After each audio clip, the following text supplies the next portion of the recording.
Hello guys, मैं हूं नीतीश और आप देख रहे हैं आपका अपना चैनल केमिस्ट्री बाय नीतीश में। आज हम सब एसिड बेस और साल्ट के बारे में पढ़ेंगे। यह चैप्टर बहुत ही इंटरेस्टिंग है और एग्ज़ाम की पॉइंट ऑफ व्यू से बहुत इम्पॉर्टेंट भी है। तो यह 10th का सबसे ज़बरदस्त चैप्टर है। इससे क्वेश्चन बहुत एराइज होते हैं एग्ज़ाम में। तो चलिए हम शुरुआत करते हैं। तो what is the nature of chemical. इसमें हम केमिकल के नेचर के बारे में समझते हैं कि क्या होता है केमिकल का नेचर। सपोज डेट ये कोई केमिकल है। अब ये केमिकल है तो इसके बारे में ये कौन सा एसिड है कि बेस है कि सॉल्ट है, इसके बारे में हम समझते हैं। तो इसको हम इसके पीएच वैल्यू के आधार पर इसको डिसाइड कर पाएंगे कि कौन सा एसिड है, कौन सा बेस है, कौन सा क्षार है। अगर उसका पीएच मान 7 होता है तो वो हमारा न्यूट्रल होगा। अगर 7 से लेस होता है तो हमारा एसिड होगा, और अगर 7 से मोर होता है, मोर देन 7 होता है तो हमारा वो बेस होगा। तो इसको हम समझते हैं, आगे इसके बारे में हम पढ़ेंगे। Acid and base. तो acid are sour in taste और base are bitter in taste. तो acid are sour in taste, base are bitter in taste. In the ancient time people are test on the basis of test decide that what is acid and what is base. तो then पहले क्या होता था कि कोई भी chemical था उसको जो जब पीपल टेस्ट करते थे तो उसके बेसिस पे डिफाइन करते थे। अगर वो हमारा टेस्ट किए, अगर सॉर आया तो हमारा वो एसिड होगा, अगर वो वीटर आया टेस्ट में तो हमारा बेस होगा। तो इस तरह से हम आइडेंटिफाई कर पाते हैं कि कौन सा एसिड था, कौन सा बेस था। और इसका एग्जांपल हो जाएगा turmeric, lemon, vinegar, apple, that is acid. तो एंड बेस एग्जांपल में soap, baking powder and milk of magnesia. ये भी एक टाइप का मिल्क ही होता है। तो इस तरह हम टेस्ट के बेसिस पर आइडेंटिफाई कर पाए कि कौन सा एसिड है और कौन सा बेस है। और सेकंड स्टेप में समझते हैं on the use of litmus paper. First of all हम लिटमस पेपर लेते हैं। जब लैब में जाते हैं तो वहाँ पर लिटमस पेपर दो प्रकार का होता है। एक होता है ब्लू लिटमस पेपर, सेकंड होता है रेड लिटमस पेपर। ये दोनों प्रकार के रेड लिटमस पेपर होते हैं। तो इसको हम एक बार तो उसके टेस्ट के बेस पे आइडेंटिफाई कर पाए कि कौन सा एसिड है, कौन सा बेस है। अब सेकेंड टाइम में हम लिटमस पेपर के बेसिस पर करते हैं। Turns blue litmus to red litmus that is acid, and second turns red litmus to blue litmus that is base. तो कहने का मतलब है, अगर हम लिटमस पेपर है उसको किसी सॉल्यूशन में डीप करते हैं, अगर वो ब्लू लिटमस चेंज हो जाता है रेड लिटमस में तो वो एसिड होता है। अगर सेकंड टाइम में हम अगर रेड लिटमस को किसी सॉल्यूशन में डीप करते हैं तो अगर उसका कलर ब्लू हो जाता है तो हम समझ जाएंगे कि हमारा जो सॉल्यूशन है वो बेसिक है। तो इसको हम डायग्राम की हेल्प से समझते हैं कैसे।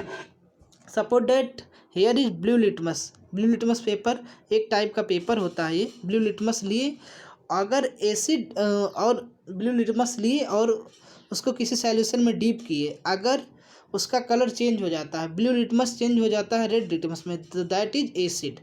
अगर नहीं चेंज होता, if can not change, suppose that blue litmus किसी सॉल्यूशन में डीप किए, अगर उसमें चेंज नहीं होता, उसका कलर ब्लू ही रहता है, तो हम समझ जाएंगे कि वो हमारा जो लिटमस पेपर है वो हमारा बेस है।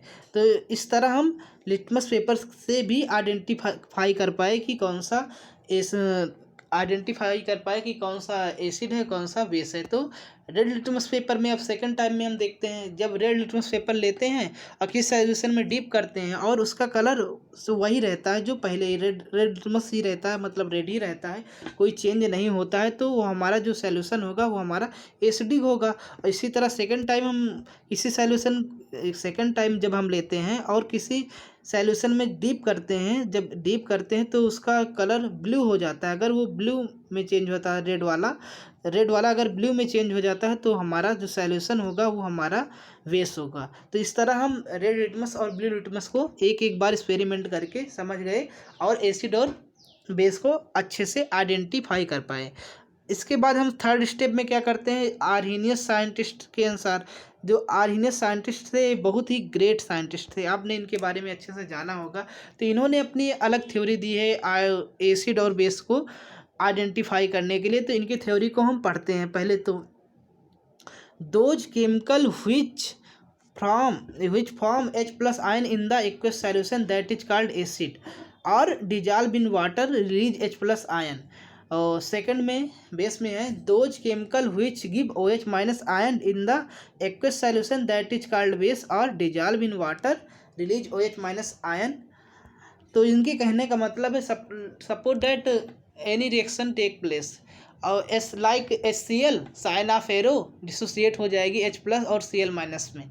Hair H plus are present then and all process of Arrhenius in aqueous solution. तो suppose that any reaction can take place HCl in aqueous medium sign of arrow H plus Cl minus, here H plus are present, that can be say here H plus are released, so that is the arrhenius acid or acid।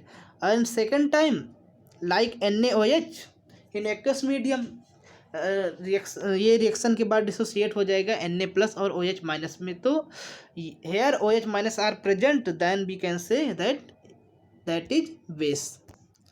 अब हम Arrhenius के acid और base को उसके example के मदद से समझते हैं कि कैसे representation of aqueous solution of acid के एक्वस सॉल्यूशन में कैसे करते हैं हम इसको इसके रिएक्शन के माध्यम से समझते हैं। Suppose that here HCl are present, दो HCl it dissociate H plus and Cl minus, here aqueous solution are present. तो then we can say HCl dissociate H plus Cl and Cl minus। H2SO4 aqueous solution H plus और HSO4 minus में dissociate हो गए। HNO3 ये भी dissociate हो गई H plus HNO3 minus. Whole process are in aqueous medium. H3CO3 ये भी H प्लस और CO3 2 माइनस में डिसोसिएट हो गए। H3PO4 ये भी H प्लस और POH4 3 माइनस में डिसोसिएट हो गई। Then we can say here H plus are present, that is acid. तो we can identify Arrhenius acid by using example reaction, but sometime H plus and H2O make H3O plus, that is hydronium ion। Suppose that the molecule of water and H plus are combined together and make H3O plus, that is hydronium ion। Hydronium ion or H plus ion are the identification of arrhenius acid। Then we identify arrhenius acid।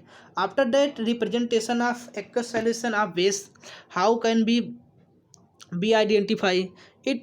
Represented as following step। तो suppose that NaOH it dissociate Na plus OH minus, it dissociate. तो here OH minus are present, then we can say that OH minus is present, that is Arrhenius base. And all equation in aqueous medium, this is very important, very important thing कि all reaction in aqueous medium. तो we can identify that type, we can identify acid and base first on the basis of test, and second on the basis of using litmus paper, and third each according to the Arrhenius theory। तो we can identify the acid and base। तो after that we can strong acid, mild acid, strong base, weak base. आप define करते हैं इसको कैसे करते हैं, strong base, weak base और माइल्ड एसिड। तो माइल्ड एसिड को हम वीक एसिड भी कह सकते हैं, स्ट्रॉन्ग एसिड को स्ट्रॉन्ग एसिड है, स्ट्रॉन्ग बेस है। तो इस तरह हम अच्छे से एसिड को बेस को 3 स्टेप में आइडेंटिफाई कर पाए। इसी तरह हम स्ट्रॉन्ग बेस और माइल्ड एसिड और स्ट्रॉन्ग बेस और स्ट्रॉन्ग वीक बेस, इस सब को हम अपने नेक्स्ट लेक्चर में कवर करेंगे। तो हमारे साथ ऐसे बने रहिए। Thank you.